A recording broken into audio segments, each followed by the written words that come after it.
श्री गणेशाय नमः।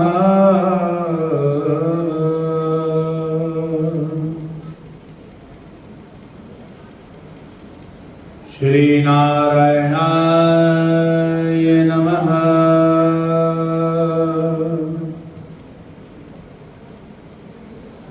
श्री राधा वल्लभाय नमः।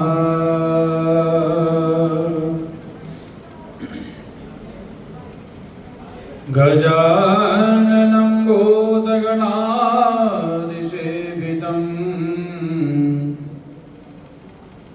कपित्थजम्बुफलचारुभक्षणम् उमासुतं शोकविनाशकारकं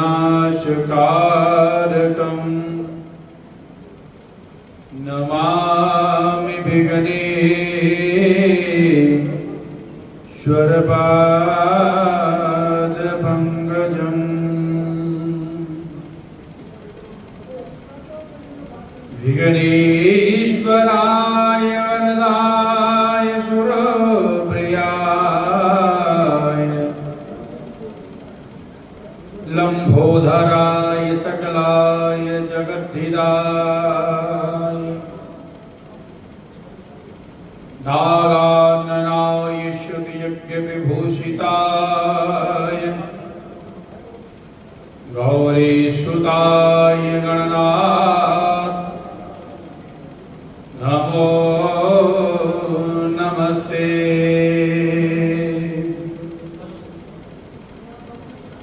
सच्चिदानंद रूपाय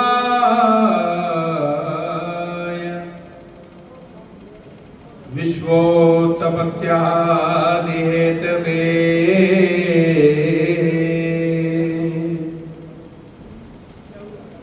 तापत्र विनाशाय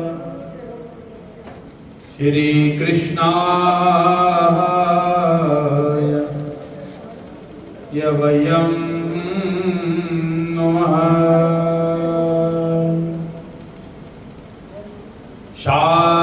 शान्ताकारं भुजगशयनं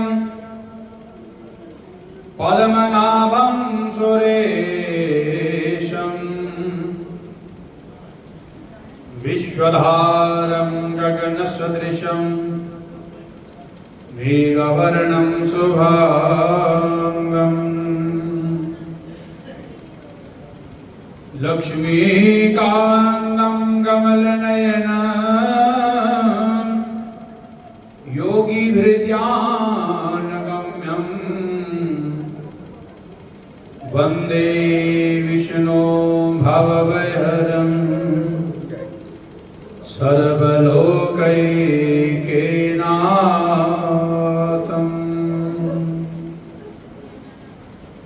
कस्तूरी तिलकं ललाटपटले वक्षस्थले कौस्तुभं नासाग्रे वरमौक्तिकं करतले वेणुं करे गङ्गनम् सर्वाङ्गे हरिचन्दनं सुललितं कंठै च मुक्तावली गोपास्त्री परिविष्टितो विद्यते गोपालचूडामणि।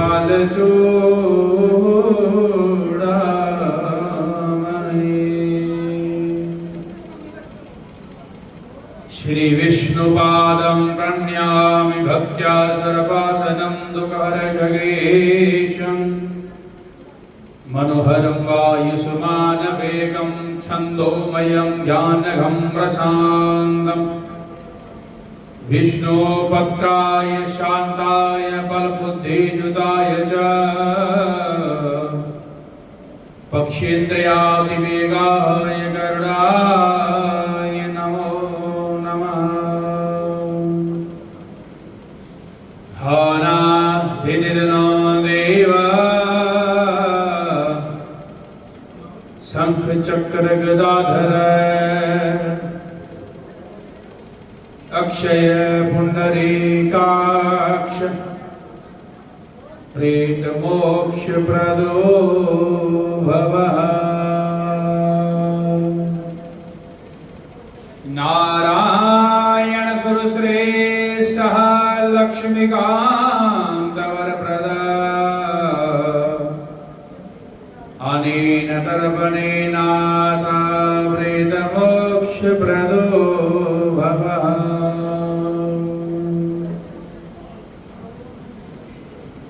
आज की ये दिव्य पावन श्री गरुड़ पुराण महात्म्य कथा का अंतम हरिहाय अंतम दिवस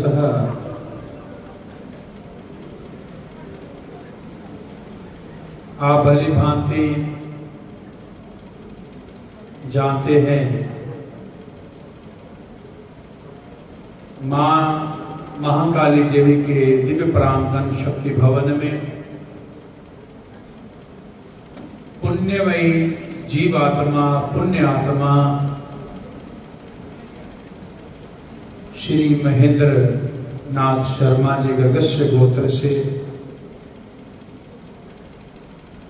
आज उन्हीं की अंतिम अरदास में हम यहाँ पर पहुंचे हैं, जो बधारे हैं।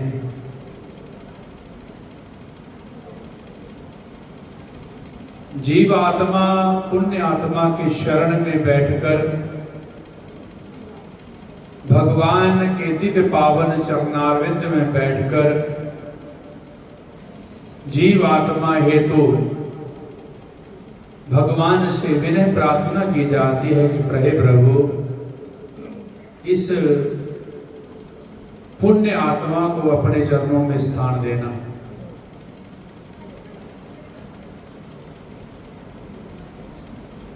बिल्कुल शांतमय ढंग से सिर्फ 1 घंटा है, बिल्कुल शांतमय ढंग से बैठकर ठाकुर के दिव्य 12 अक्षरात मंत्र का ध्यान करें, उसका जप करते रहें, भगवान से विनय प्रार्थना करते रहें। इस जीव आत्मा को सदैव अपने चरणों में स्थान देना। आध्यात्मिक कथा को शुरू करते हैं, श्रवण करते हैं। आज की इस कथा को शुरू करने से पहले सभी से मेरा अनुग्रह है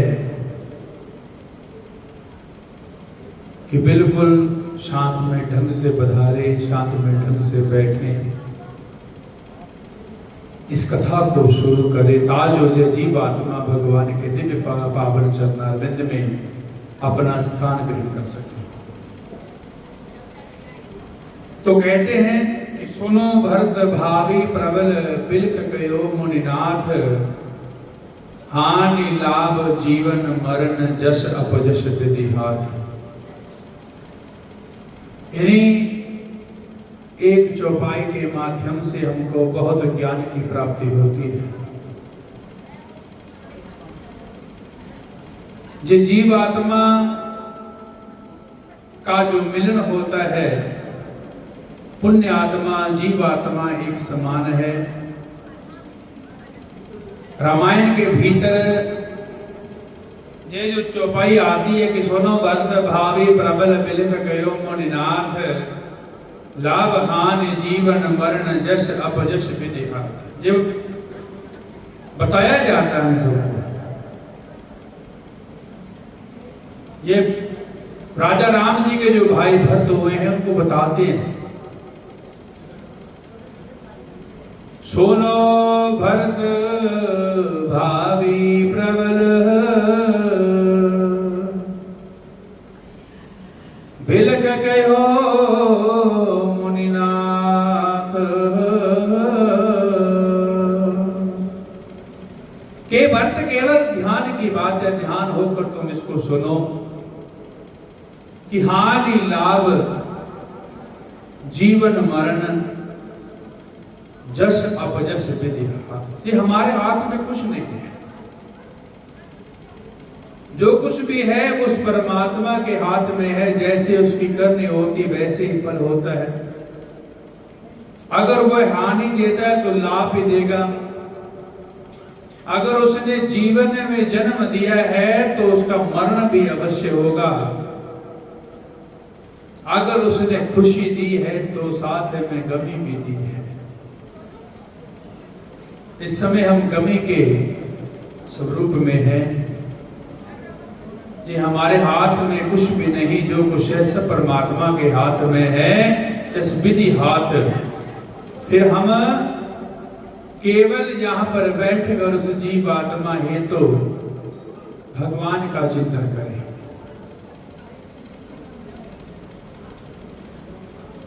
आज की कथा को शुरू करते हैं। कथा का महत्व में लेके चलेंगे कि जीव को मोक्ष की प्राप्ति कैसे होती है, कौन से कर्म करने से मोक्ष की प्राप्ति होती है। देह अभिमान के बारे में भी चलेंगे। 1 घंटे का समय है हमारे पास। सबसे पहले चलते हैं मोक्ष के बारे में। कल की कथा में ये आया था कि मोक्ष शरीर के किस भाग को प्राप्त होता है। मोक्ष हमेशा मन के प्राप्त होता है। मन को मोक्ष की प्राप्ति होती है। तो कथा को शुरू करते हैं। पांडवों में अभिमन्यु हुए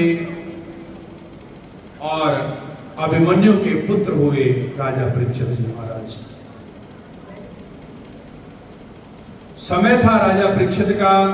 राजपाट कर रहे, राजधर्म का मार्ग पे चल रहे हैं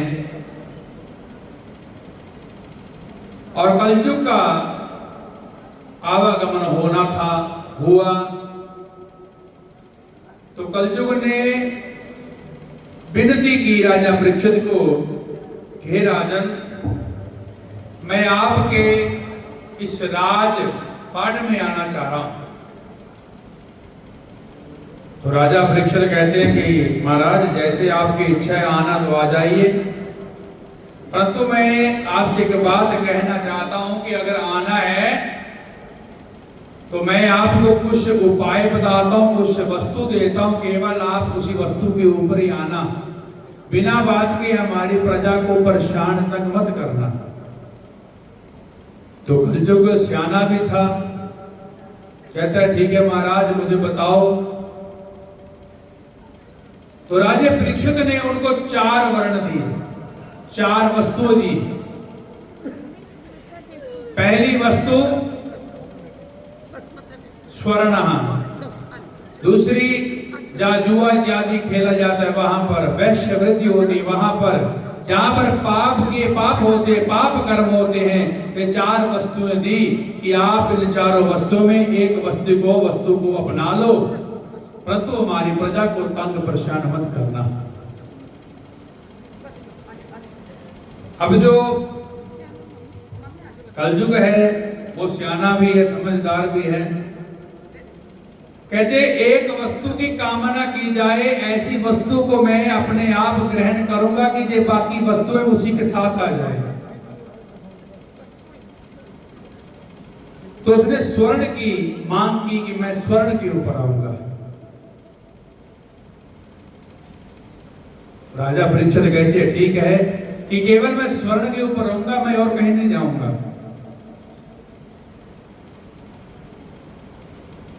जो राजा परीक्षित थे वह अपने शीश के ऊपर स्वर्ण का मुकुट पहना करते थे।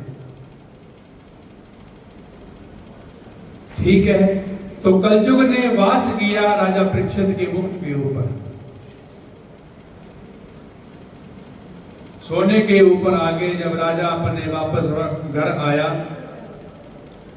मुकुट को उतार के रख दिया। अगले दिन सुबह प्रातः काल राजा परीक्षित ने मन में विचार किया कि आज जंगल में चलते हैं, कुछ शिकार खेल के आएंगे। तो राजा परीक्षित सुबह तैयार हुए, स्वर्ण के मुकुट को शीश के ऊपर रखा, सेना को साथ लिया, अश्व पर बैठे, धनुष बाण इत्यादि पास लिया और चल पड़े जंगल की ओर। क्योंकि जो राजा लोग होते हैं उनको शिकार खेलने का शौक होता है।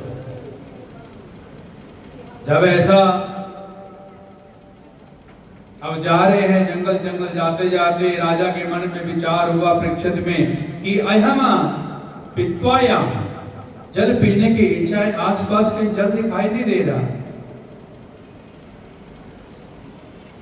आसपास में कहीं भी जल दिखाई नहीं दे रहा, जल पीने की इच्छा है। तो थोड़ा सा आगे और चले तो क्या देखते कि आश्रम है। आश्रम में गए, अश्व के ऊपर बैठे बैठे वहां पर आचार्य जी जो महर्षि थे, ऋषि थे, वहां बैठे तपस्या कर रहे थे। एक बार बोला, दो बार बोला, तीन बार बोला, क्योंकि जल से भरा हुआ कलश जो कमंडल है वो महर्षि के पास पड़ा था। कह रहे हैं, हे महर्षि, जल पीने की इच्छा है, मुझे कृपया थोड़ा सा जल दे दीजिए। परंतु महर्षि ध्यान अवस्था में थे। कहते हैं जो जीव ध्यान अवस्था में होता है उसको तंग परेशान नहीं करना चाहिए।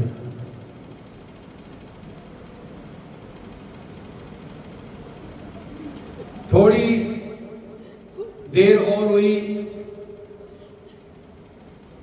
राजा जल ना मिलने के कारण मन में गुस्सा उत्पन्न हुआ, घोड़े से नीचे उतरे, अपने एक बाण निकाला, बाण से पास में मरा हुआ एक सर्प उठाया और महर्षि के गले में डाल दिया, भाव की सजा दे दी।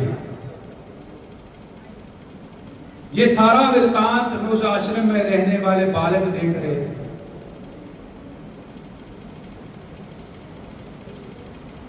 जो बालक देख रहे थे क्योंकि उसने सर्प डाला, डालकर महर्षि को सजा दी, वो वापस चले गए। बालकों ने जो वृत्तांत देखा, भागते भागते पास में बहती हुई गंगा में वहां पर उस ऋषि का सपुत्र हुआ जिसका नाम था श्रृंग ऋषि, और उस महर्षि का नाम था स्मीक ऋषि। स्मीक ऋषि के पुत्र हुए श्रृंग ऋषि।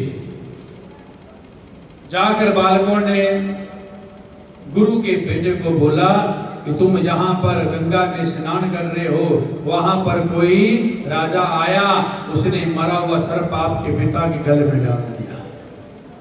इतनी बात ही बोली है और कुछ नहीं। एक पिता या एक पुत्र अपने पिता के बारे में किसी से कुछ सुन नहीं सकता। अगर कोई व्यक्ति किसी के पिता को कुछ कहे या कुछ बोले तो वो बालक सहन नहीं कर सकता। तो जैसे ही श्रृंग ऋषि के मन में ये बात पहुंची कि किसी राजा ने मरा हुआ सर्प मेरे पिता के गले में डाल दिया है, इतनी बात को सुना, बस और कुछ नहीं, हाथ में गंगा के जल को लिया और वहीं पर उसको श्राप दे दिया कि जिस राजा ने आज मेरे पिता के गले में मरा हुआ सर्प डाला है, ठीक आज से 7वें दिन उसकी मृत्यु हो जाएगी। ऐसा श्राप उस बालक ब्राह्मण ने दे दिया। वहां पर वापस आश्रम में पहुंचे और पिता के गले से मरा हुआ सर्प निकाल कर फेंका। पिता की आंखें खुली। पिता ने कहा, पुत्र से क्या बात हुई? कहते, आपको कुछ भी ज्ञात नहीं है, आप तो केवल ध्यान मुद्रा में हैं। कोई राजा आया था, आपके गले में मरा हुआ सर्प डालकर चला गया, आप तो भक्ति में विलीन हैं। तो पिताजी, चिंता की कोई विषय नहीं, चिंता की बात नहीं है। मैंने उस राजा को श्राप दे दिया है। कैसा श्राप दिया? कि आज से 7वें दिन तक्षक नाग के काटने से उस राजा की मौत हो जाएगी। पिता ने कहा, अरे बेटा, ये तुमने क्या कर दिया? पहले विचार किया करो कि जिसको श्राप दिया है वो कौन है। कौन था? पता था? नहीं पता। तो पिता ने आंखें बंद की, ध्यान लगाया, देखा, कहा बेटा वो तो राजा परीक्षित है, हमारे राजा हैं, और राजा को अब तुमने श्राप दे दिया, राजा को बचाना चाहिए। तो सुमेघ ऋषि के द्वारा राजा को सूचित किया गया कि राजन,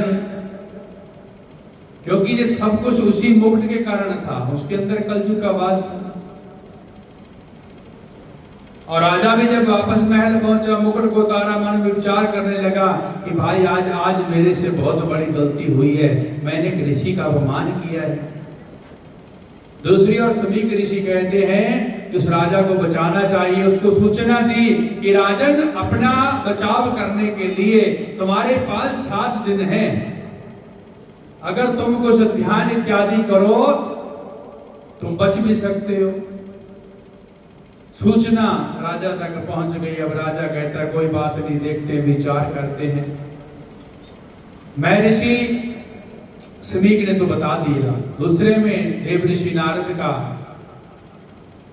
वहां पर आना होता है, तो देव ऋषि नारद कहते हैं हम कोशिश करेंगे आपको बचाने की, और बचा भी लेंगे।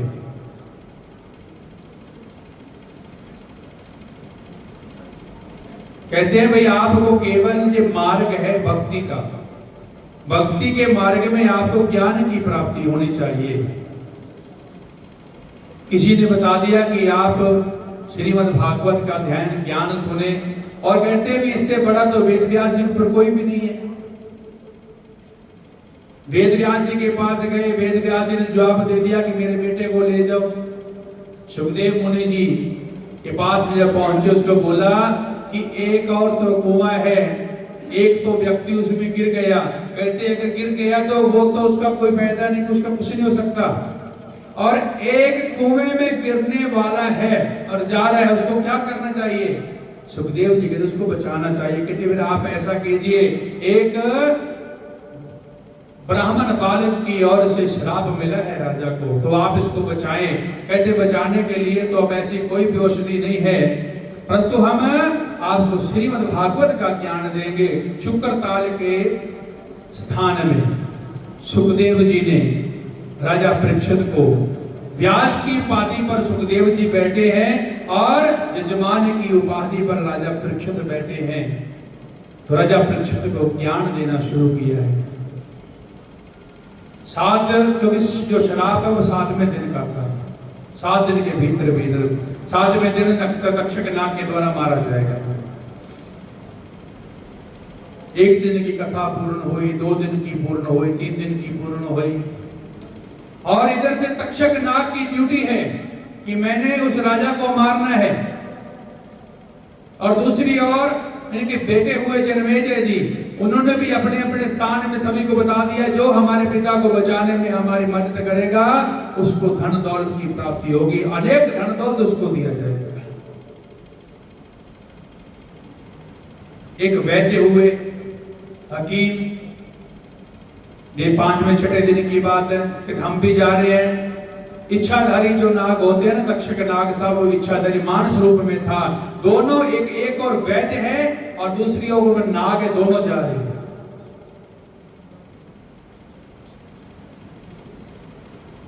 वैसे हम भी हैं, जैसे हम किसी गाड़ी में बस में सफर करते हैं ना, एक और व्यक्ति बैठा हो, दूसरी हम बैठे हुए, हम उस व्यक्ति को पूछ लेते भाई तुम कहां जा रहे हो। उसी तरह तक्षक नाग ने उस व्यक्ति से पूछा, वैद्य से पूछा, भाई तुम कौन हो? कहते हम वैद्य हैं। कहां जा रहे हो? हम शुक्र ताल के पास जा रहे हैं, वहां पर राजा परीक्षित को 7वें दिन सर्प ने डंक मारना है और हम उसको बचाएंगे। उस वैद्य ने कहा, कहते कैसे बचाएंगे? हमारे पास औषधि है, बूटी है हमारे पास उसको बचाने के लिए। जैसे तक्षक उसको मारेगा हम उसको बचा लेंगे। कहते ठीक है। तो वह कहता मान के चलो कि वो नाग मैं हूं।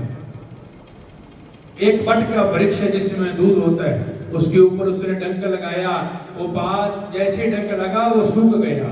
कहता महाराज मैंने तो अपना काम कर दिया, अब आप अपना काम करो। और उस वैद्य ने अपनी बैग, अपनी पोटली में से औषधि को निकाला। जैसे ही उस डंक लगे हुए स्थान पर औषधि को रखा, रखने के साथ साथ वह जो वृक्ष था वो हरा हो गया। अब तक्षनाग कहता है कि भाई ये तो काम गलत हो जाएगा। अगर ये व्यक्ति वहां पर पहुंच गया, अगर मैंने मार दिया तो जिसको जीवित कर देगा। सबसे पहले तो इस वैद्य को ही वहां पर पहुंचने से रोकना होगा। ठीक है महाराज, आप अपना काम करो, मैं अपना काम करूंगा। वैद्य आगे की ओर जरा, तक्षक पीछे है। तक्षक के मन में आया कि ऐसे को दूसरी ढंग से बनाना चाहिए। स्वर्ण की छड़ी बने, वह नाग उसी वैद्य के आगे जा गिरे। जैसे वैद्य आगे जा रहा था, सामने स्वर्ण की छड़ी को देखकर, सोने की छड़ी को देखकर उसके मन में लालच उत्पन्न हुआ कि भाई वहां भी धन दौलत मिलेगा, यहां भी स्वर्ण का धन मिल रहा है, सब इसको भी अपने पास उठा लेता हूं। उस छड़ी को उठाया और उसी के ऊपर अपनी पोटली को रखा और कंधे के ऊपर रख ली और चल पड़ा। अब जहां पोटली थी वहीं उस तक्षक नाग का मुख था। और तक्षनाग कहता है कि ये सबसे बढ़िया मौका है, पहले इसको पीछे से डंक लगाते हैं। तक्षक नाग ने उस हकीम वैद्य की जो पीठ है, पीठ के ऊपर डंक लगाया। कहते अब मैंने अपना काम कर दिया, अब दवाई तुम्हारे पास है, औषधि तुम्हारे पास है, परंतु इसके ऊपर लगाने वाला कोई नहीं है। उस वैद्य से वो औषधि लगी नहीं। उसने अपना प्राण वहीं पर त्याग किए। आगे की ओर तक्षक फिर चल पड़ा। जन्मेजय जी ने दूसरी विधि को शुरू किया। बड़े बड़े आचार्यों को बुलाया कि आप ऐसा हवन यज्ञ कीजिए जिसमें जितने भी जाति के सर्प हैं इस हवन कुंड में आके मारे, हमारे पिताजी बच जाएं। और हवन शुरू हुआ। हवन में नाग जितने भी थे गिरने लगे। तक्षक नाग ने इंद्र के सिंहासन को पकड़ लिया कि इंद्र का सिंहासन डोल नहीं सकता, परंतु उसको पकड़ा। जैसे ही हवनों की मंत्रों की इतनी मात्रा में मंत्र उच्चारण हो रहे थे, उसका इंद्र का सिंहासन भी डोल हिलने लगा। और हिलते हुए देखकर इंद्र भी सोचने लगा भी ऐसा मेरे सिंहासन को क्या हो गया। वह तक्षक नाग था। 7वें दिन की कथा पूर्ण होने जा रही थी, क्योंकि उसने राज सुखदेव जी ने ज्ञान का माध्यम दिया है, भक्ति दी है, ज्ञान दी। भक्ति के साथ तो बैठे हुए हैं, वो ज्ञान दिया कि भाई तुम ज्ञान को प्राप्त करो। बस उसका मन जो था वो केवल उसी भक्ति के ऊपर था। सुखदेव जी की एक एक बात के ऊपर उसका मन टिका हुआ था। आजकल हमारा मन एक और यहां बैठा है, दूसरी ओर में हम हंस रहे हैं, जब बातें कर रहे हैं, दूसरे मन की खेल है। परंतु राजा परीक्षित ने अपना एक मन से सुखदेव जी की एक एक बात को सुना है, उस भागवत के ज्ञान को स्वीकार किया है, मान रहे हैं। और अंतिम चरण में फूल आने थे, क्योंकि सुखदेव जी की विदाई भी थी और दूसरे जो राजा परीक्षित थे जजमान, उसको आशीर्वाद भी मिलना था। अब जो तक्षक नाग है वो एक कीड़े का रूप धारण करके उस फूलों की माला में जा बैठा कि जैसे ये माला परीक्षित के गले में जाएगी, हम इसको डंक मारकर अपना कार्य पूरा करेंगे। डंक तो बाद की बात थी, जब कथा पूर्ण हुई, सुखदेव जी ने कथा का अंतिम ज्ञान दिया। उसकी जो आत्मा थी वो आत्मा पहले ही उस शरीर से जा चुकी थी और भगवान के दिव्य पावन चरणारविंद में वो आत्मा विद्यमान हो गई। उसके बाद केवल एक शरीर था राजा परीक्षित का। जैसे ही गले में वो फूलों की माला डाली, कीड़ा निकला, उसने डंक लगाया। परंतु उसने जो डंक लगाया वो किसको लगाया? उस पंच तत्व भौतिक शरीर को, केवल शरीर को। जो शरीर है, अब उसमें आत्मा तो है नहीं। आत्मा अगर होती तो मान भी ले, परंतु इसमें दोनों की बात रह गई। उस तक्षक नाग ने अपना कार्य भी पूरा किया, क्योंकि राजा ने प्राणों का त्याग कर दिया। और यही बात हुई कि राजा परीक्षित का देहांत जो हुआ वो उस नाग के काटने से हुआ। दूसरी ओर में उसकी जो दिव्य आत्मा थी वो भगवान में पहले विलीन हो चुकी थी, क्योंकि उसको भक्ति का ज्ञान दिया गया। और जो श्री अपने भागवत पुराण को अपने तन से जब मन से उसको श्रवण करता है, सुनता है, उसकी जो आत्मा वो भगवान में पहले विद्यमान हो जाती है। कथा का जो सार होता है, सच्चिदानंद रूप आया, हम श्लोकोच्चारण करते हैं, सच्चिदानंद रूपाय विश्वोत्पत्त्यादि हेतवे तापत्र विनाशाय कृष्णाय वयं नमः। ये भगवान के धीर मंत्र हैं, इनका अध्ययन होना चाहिए, ध्यान करना चाहिए। ये तो सीधी बात एक ही कहते हैं कि जीव जो इस संसार में आंदा है ना, अपनी उम्र नो पूरा करता है, अपने कर्मां नो पूरा करता है।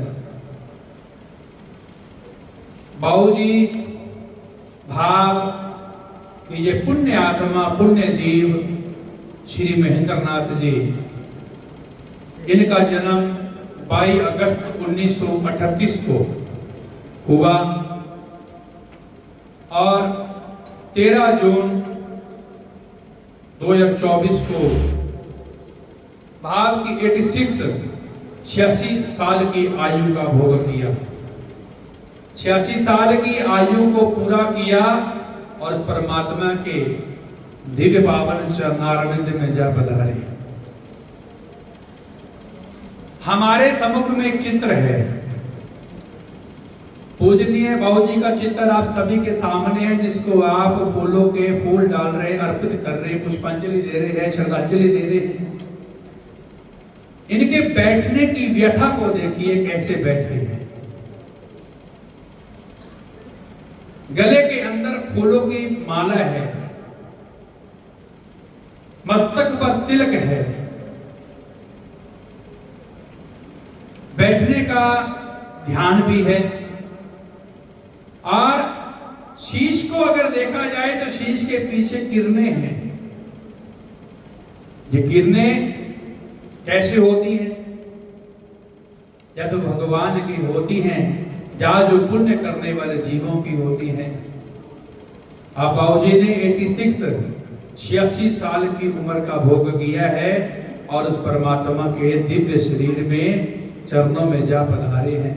और आज उन्हीं की चरणों में हम श्रद्धांजलि अर्पित कर रहे हैं। ये जो शरीर है ना, पंच भौतिक शरीर हम जिसको कहते हैं कि 5 वस्तुओं के द्वारा बना हुआ।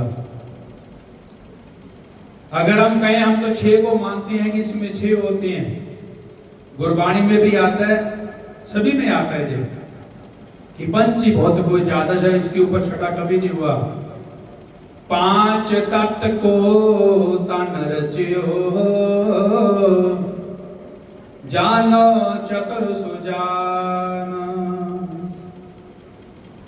जेहते उपजयो नानका, लीन ताहे मैं मान। केवल 5 तत्वां शरीर मनना तुसी। ये जिहड़ा तन है ना, ये तन पंच तत्वां दे नाल बनिया है। उस दे अंदर एक दिव्य जोत जगदी है। उस जोत नूं आत्मा दा नाम असी दिंदे हां कि वो आत्मा है। आत्मा शरीर दे अंदर अगर हैगी है तां पंच तत्व जिहड़े ने ये चलते रहंदे ने। आज तुसी इत्थे पहुंच रहे हो, क्यों पहुंच रहे हो? कारण की है? कोई तो कारण है ना। ये पंच भौतिक शरीर दे नाल कीती गई उस परमात्मा दी भक्ति, क्योंकि 1938 तो चलती आ रही है ये जीवन दी कली जिहड़ी है। स्नेह, प्यार, मुहब्बत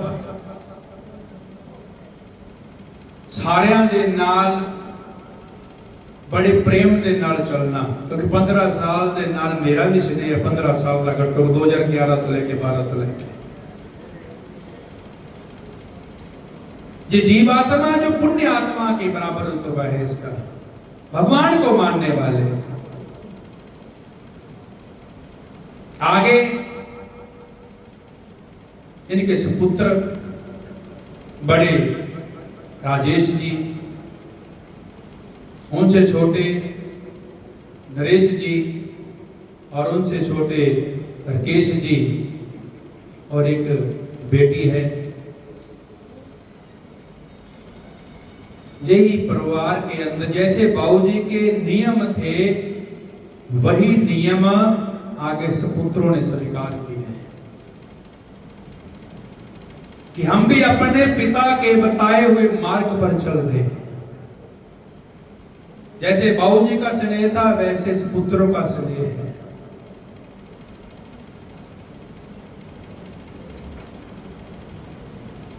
इसमें कहते हैं कि जाएगा जब जहां से कुछ भी ना साथ होगा, कि जीव आत्मा ने जो संसार के अंदर जन्म लिया है ਤਾਂ ਉਸ ਦੇ ਕੋਲ कुछ भी नहीं ਹੁੰਦਾ। खाली अर्थी संसार चाहता है तो खाली चला जाता है कि भाई हुण मेरी उम्र पूरी हो गई, हुण मैथों जाना है। जाएगा जब जहां से कुछ भी ना साथ होगा, 2 गज कफन का टुकड़ा तेरा लिबास होगा। चुन चुन के लकड़ियों पर रख दे तेरे बदन को, आकर के झट उठा ले महतर कफन को। प्यार ऐसा था बच्चों का अपने पिता के साथ। सेवा जो होती है ना, सेवा बच्चों से पूछो कि सेवा कैसे की इन्होंने। तन से सेवा की है, मन से सेवा की है। ये 2 चीजों ही वैसे काउंट होती है, तीसरी का नाम लेने की जरूरत नहीं पड़ती। पीटेगा छाती अपनी कनुआ उदास होगा, 2 गज कफन का टुकड़ा तेरा लिबास होगा। कांधे पर ले जाए परिवार वाले तेरे,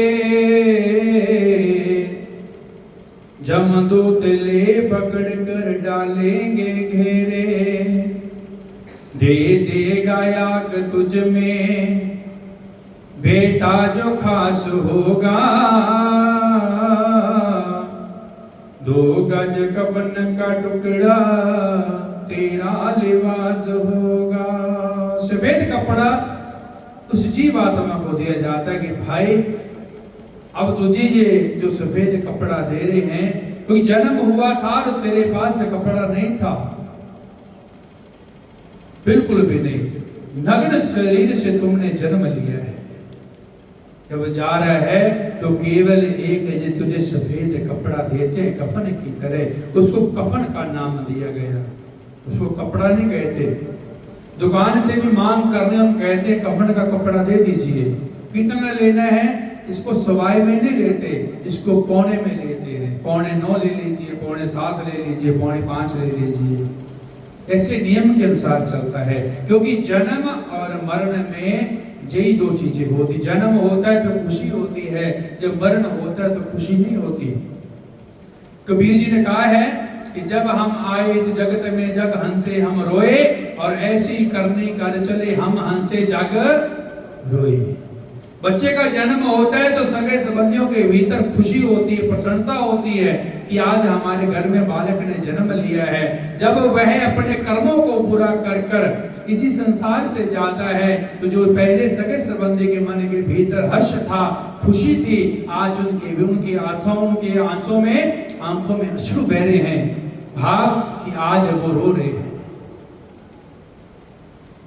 86 साल इनके पास रहे। जहां आजकल हम कहते हैं कि हमारे माता पिता हमारे पास रहते हैं, ये गलत बात है। हम अपने माता पिता के पास रहते हैं। 86 साल की आयु थोड़ी नहीं होती भाई। दिन दे भी रात दे भी अगर इकट्ठे काउंट करिए तो बहुत कुछ बढ़ जाता है। पक्षी ये समझते हैं कि हमने चमन को बदला, और हंसते सितारे समझते हैं कि हमने गगन को बदला। शमशान की खामोशी ये कहती है कि भाई लाश तो वही है, केवल इसने कफन बदला और कुछ नहीं बदला।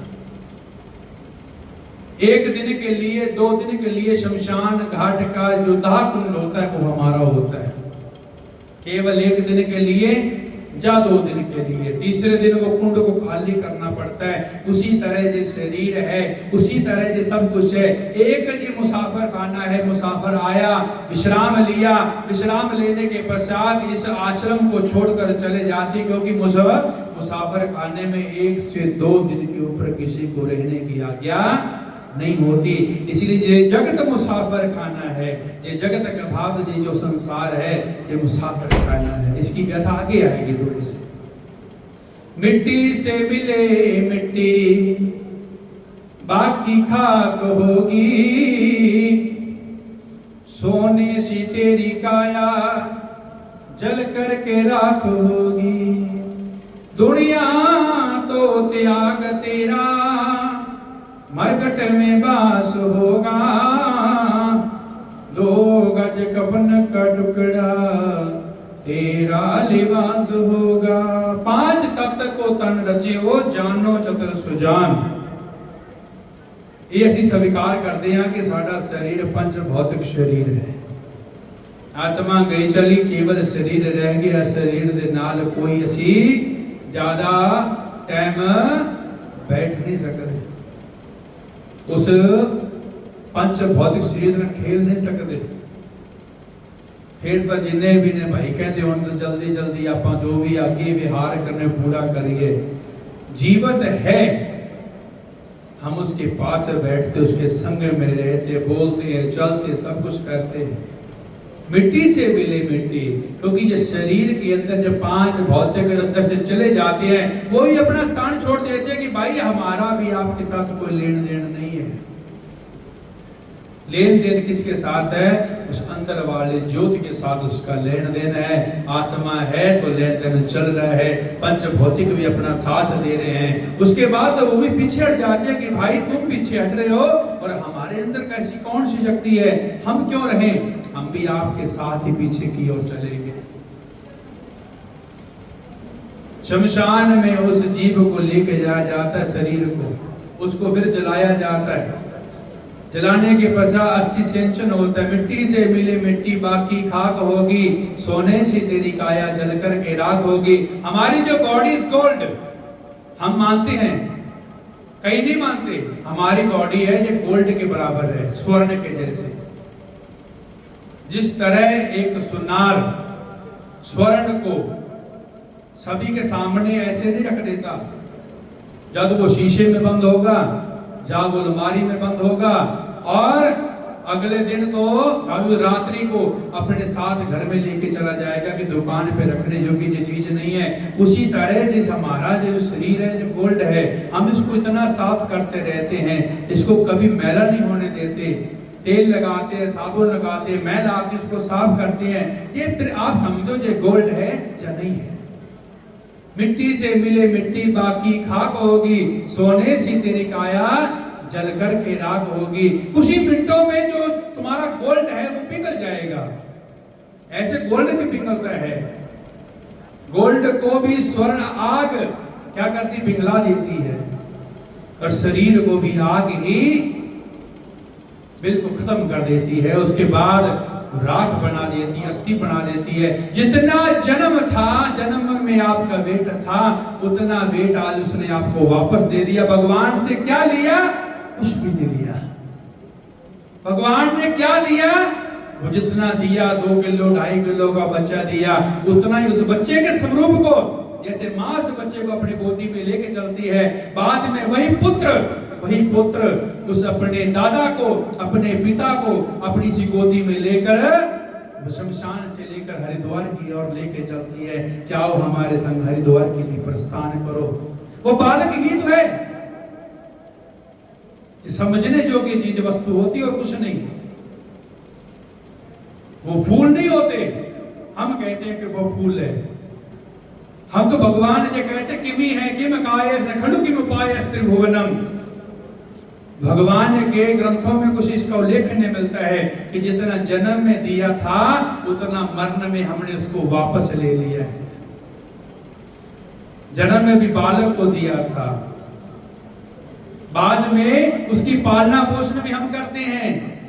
जब फूल चुगते हैं ना, जब शमशान घाट में जाके फूलों को चुगते हैं, वहां पर उसको जल से नहलाते हैं, दूध से नहलाते हैं और दही से, शहद से, घी से, सभी से नहलाकर फिर उसको नए वस्त्र में डालकर उसको पोटली बनाकर उस गोदी में उसको लेके आगे की ओर चलते हैं। तो फिर क्यों कहते हैं बॉडी इज गोल्ड, हमारा जो शरीर है ये गोल्ड है। और गोल्ड को हमेशा बड़े धैर्य से रखे, प्यार से रखे। हरि का नाम जपते भव सिंधु पार होते, माया मोह में फंसकर जीवन अमूल्य खोते। प्रभु का नाम जप ले बेड़ा जो पार होगा, 2 गज कफन का टुकड़ा तेरा लिबास होगा। हे जीवात्मा, ये सानू दस्या जा रहा है, किसी होर नहीं दसदे असीं।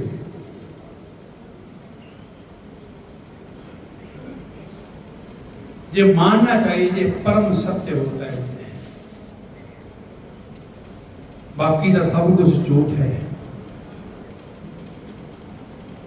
कूड़ मंडप कूड़ माड़ी कूड़ वैसणहार।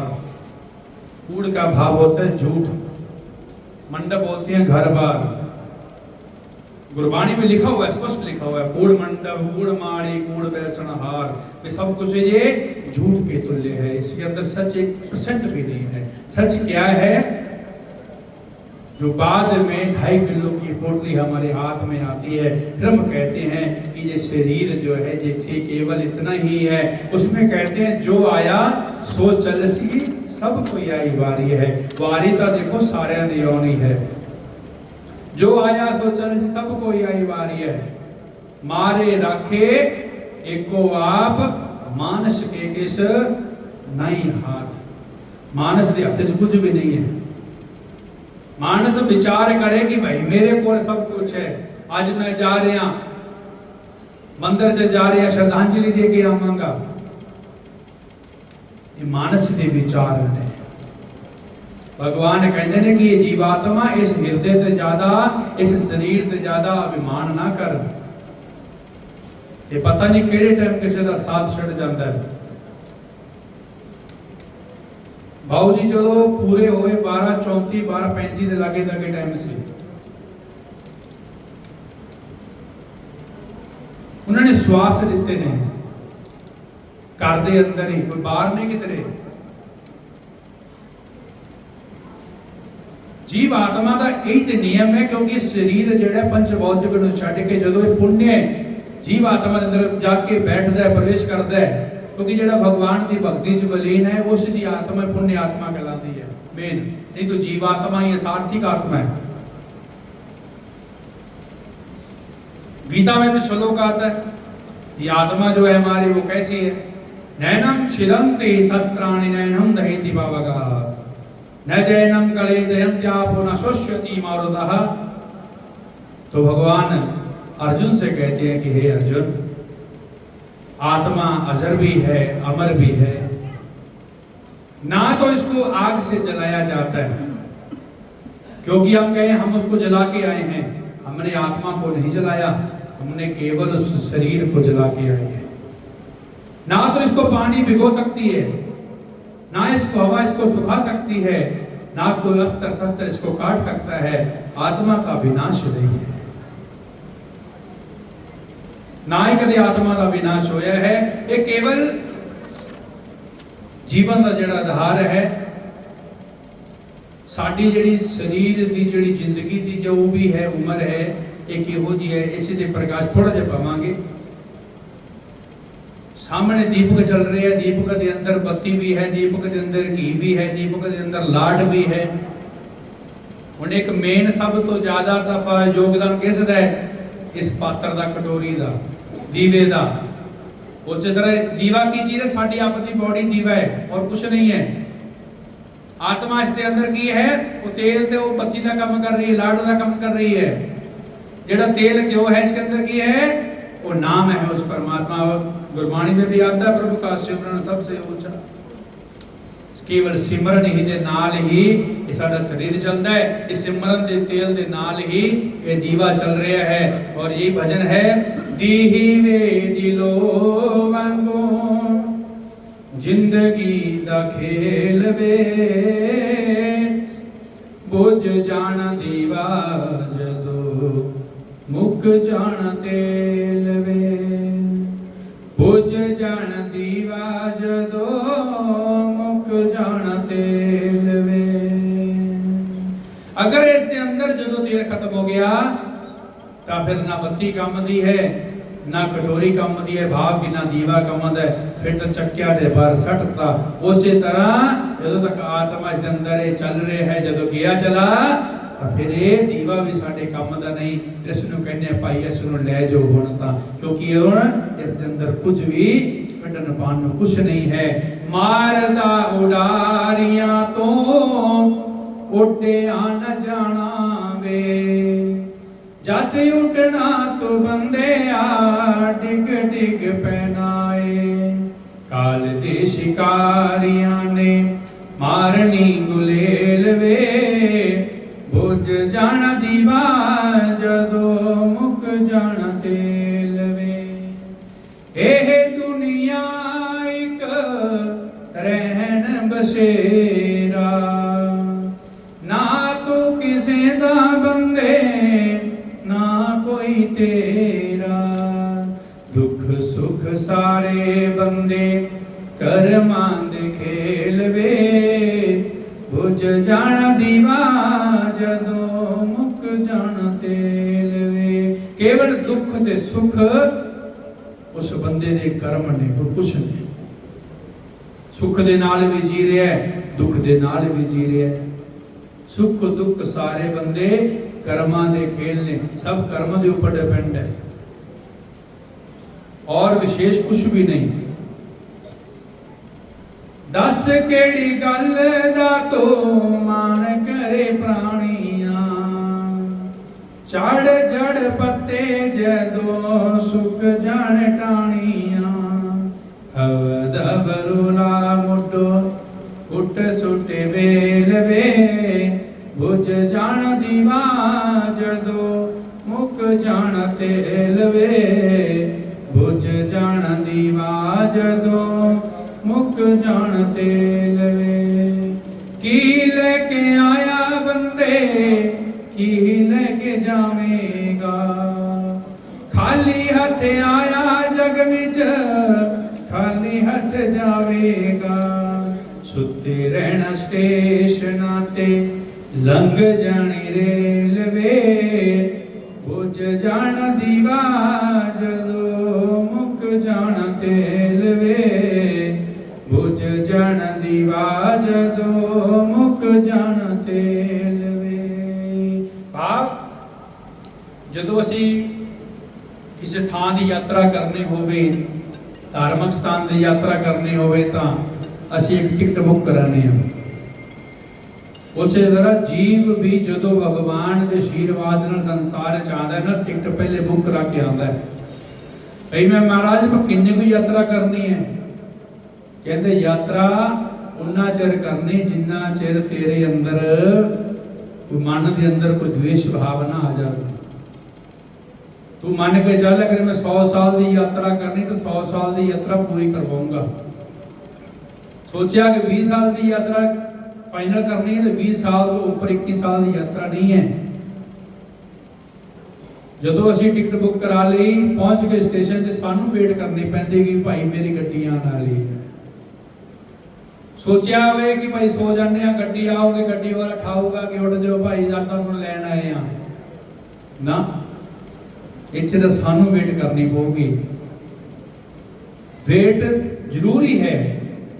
भगवान के जो गण है, भगवान के दूत या पार्षद जो आते ने ना, वो भी तैयार बर तैयार ने। गढ़बरान कहता कि 24 घंटे सिर के उपर मंडरांदे कोल उपर रहंदे ने भाई ये छोटी जी गलती करे तो मैं पता कमा करा असी कहने साडे नाल तो कोई भी नहीं असी कल्ले हां भाई कल्ले कोई भी नहीं है वो नाल दे नाल रहंदे ने जमदे सार नाल दे भेजदे भाई नाले जाओ जिन्ना चिर ये खान के ना तुसी खांदे रही हो सुते रहना स्टेशनां ते लंघ जानी रेलवे सानू वेट करनी पऊगी ये जीवन दे काल दे अंदर जीवन चक्कर दे अंदर किसे नहीं मारना ते किसे नहीं मुकामना अपनी कीतियां दा आपे फल पावना नेकियां ते बदियां दा होना जदों मेलवे बुझ जाना दीवा जदों मुक जाना तेल लवे नेकी ते बदी जदों दो इकट्ठे हो जाणगे ना फिर कुछ ना कुछ होंदा है एक असीं सारे कोल एक लैन सुनते वाले विनाश काल है विपरीत बुद्धि जदों बुद्धि विपरीत होगी फिर विनाश होता है यही जीवन का एक सार है यही जीवन का एक परम तत्व है और उसी को देखकर ये कहते हैं जीवन मौत का खेल है पगले क्या रोना और क्या धोना सिर्फ एक जीवन मौत का खेल और कुछ नहीं है उसमें हंसते भी हैं उसमें रोते भी हैं दो चीज़ों को मन के चलियो एक जन्म नूं ते एक मरण नूं दोवां दे अंदर जिहड़ी वैल्यूएशन ना वैल्यूएशन सब तो ज्यादा वो मरण की वैल्यूएशन है वो जीवन की कोई वैल्यू नहीं है असी कह देते हैं कि जीवन की वैल्यू तो बहुत है जी पर किसी ने कहा था ये बात सभी के ऊपर डिपेंड होती है एक जिंदगी और मौत की व्याख्या की गई किसी ने जिंदगी को अच्छा कहा तो किसी ने मौत को अच्छा कहा जो मानने वाले हैं वो दोनों मान के चलते हैं कि जिंदगी भी अच्छी है और मौत भी अच्छी है अगर हम इसको मानेंगे तो दोनों अच्छे हैं नहीं मानेंगे तो फिर मौत ही अच्छी है इसी ऊपर कुछ नहीं है जिंदा थे तो किसी ने पास भी बिठाया नहीं अब खुद मेरे चारों ओर बैठे जा रहे हैं ये जो बात है ये सिर्फ ज्ञान की बात है जिंदगी और मरण मौत दोनों के ऊपर विचार है इसमें और किसी का कोई वो नहीं है जिंदा थे तो किसी ने पास भी बिठाया नहीं अब खुद मेरे चारों ओर बैठे जा रहे हैं पहले कभी किसी ने मेरा हाल भी नहीं पूछा अब सभी आंसू बहाए जा रहे हैं एक रुमाल भी भेंट नहीं किया जब हम जिंदा थे अब ऊपर से छाले और कपड़े उड़ाए जा रहे हैं सबको पता है जब इसके काम के नहीं मगर फिर भी बेचारे दुनियादारी निभाते जा रहे हैं कभी किसी ने एक वक्त का खाना तक नहीं खिलाया जब हम जिंदा थे अब देसी घी मेरे मुख में डाले जा रहे हैं जिंदगी ने एक कदम भी साथ चल ना सका कोई अब फूलों से सजाकर कंधे के ऊपर उठाए जा रहे हैं आज पता चला मौत जिंदगी से कितनी बेहतर है हम तो बेवजह ही जिंदगी की चाहत किए जा रहे थे हम तो केवल जिंदगी को अपना रहे हैं कि जिंदगी सर्वोत्तम श्रेष्ठ है जिंदगी सर्वोत्तम श्रेष्ठ उदो है जदों तुसी भगवान का सिमरन करते हो सोचा जन्म हो गया बढ़िया हो गया चलो सब कुछ बन गया उनको चिंता तो है नहीं किसी चीज की इस जिंदगी को चलाने के लिए भगवान का सहारा जरूरी है भगवान का सहारा रहेगा तो जिंदगी चलती जाएगी नहीं तो जिंदगी भी खत्म है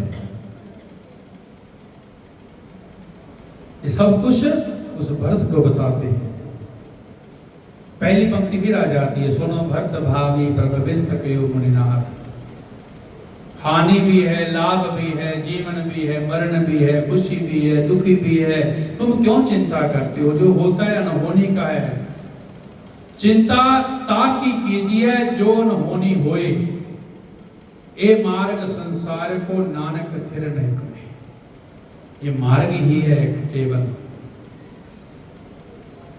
कई बार चिंता करनी पैंदी है कई बार चिंता करने की लोड़ नहीं है जो होना है सो होना है वो लिखा हुआ है कि ये होगा तो वो होकर रहेगा जो नहीं होना वो स्पष्ट है वो कभी भी नहीं होगा आज हम यहाँ पर पहुंचे, पधारे। मैंने वही बात पहले भी की कि जो केवल स्वरूप को देखना, इस स्वरूप के बराबर भगवान के स्वरूप को थोड़ा सा ऊंचा दर्जा दिया जाता है, जीवात्मा को नीचे और इस स्वरूप को थोड़ा सा ऊंचा। अगर हम सोचें कि यहाँ पर भगवान को बैठा दे, यहाँ को बैठा दे, तो क्या होगा? कौन बोलेगा? पहली बात तो कोई नहीं बोलेगा, क्योंकि हम तो जानते ही नहीं हैं किसी को। भगवान को उस जीव आत्मा के संग बड़े स्वरूप में ऐसे बैठाया जाता है कि प्रभु ये आज से आपके दिव्य चरणों का अनुयायी है, आपके चरणों में बैठेंगे। हमारा भी यही है कि हम जब मंदिर में आए, इस मंदिर में पहुंचे, कथा श्रवण की, आपको बोला गया कि भगवान से केवल यही विनय प्रार्थना करने कि प्रभु इस जीवात्मा को अपने चरणों में स्थान देना। कौन बोलेगा? कि हमने बोलना है। आप बोलेंगे, श्रद्धांजलि अर्पित करते हैं, श्रद्धा के फूल अर्पित करते हैं भगवान, तो पहले भगवान को, फिर जीवात्मा को, कि आज आप दोनों एक बराबर है, एक तुल्य है। और माता पिता तो वैसे भी कहते भगवान के बराबर होते हैं। श्लोक तो बहुत कुछ कहते हैं, कई बार तो सही भी करके कहते, कई बार गलत भी कहते हैं। श्लोक आता है, माता शत्रु पिता वैरी जैन बालो न पाठिता न शोभते हंस मध्य को यथा, कि वो माता शत्रु के समान है, पिता वैरी के समान है, जिसने अपने बच्चों को संस्कार नहीं दिए। न शोभते हंस मध्य, हंसों की श्रेणी में बगला शोभायमान तो हो जाता है, परंतु अपने गुणों के द्वारा मारा जाता है। उसमें दोष किसका है? संस्कारों की बात है। ये बाबू जी के संस्कार बच्चों को प्राप्त हुए, आज वही संस्कारों पर बच्चे अपना कर्म कर रहे हैं, कार्य पर। आगे इनके पुत्र पुत्री नेक दिल के हैं, जिनके पास रहते हैं या जिनसे पास हम रहते हैं, हमको पता होता है कि जब भाई ऐसे है। हमने तो केवल उस परमात्मा से, प्रभु से यही विनती करते हैं कि इस जीवात्मा को अपने चरणों में स्थान दें।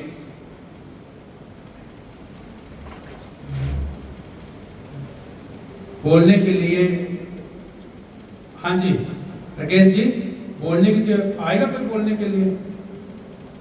हाँ जी, तो 5-10 मिनट के लिए बाबूजी की जीवनी पर और आए हुए शुभ प्रस्तावों की नाम के वेरवे के बारे में।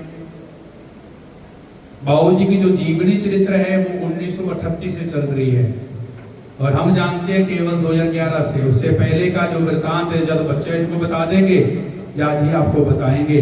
और ये प्रार्थना भगवान से कि अनादि निधनो देवः संकचकर गोदाधरा अक्षय पुंडरीकाक्षाय प्रीतमोक्ष प्रदो भव। बोल सच्चिदानंद भगवान की, गरुड़ पुराण की जय हो।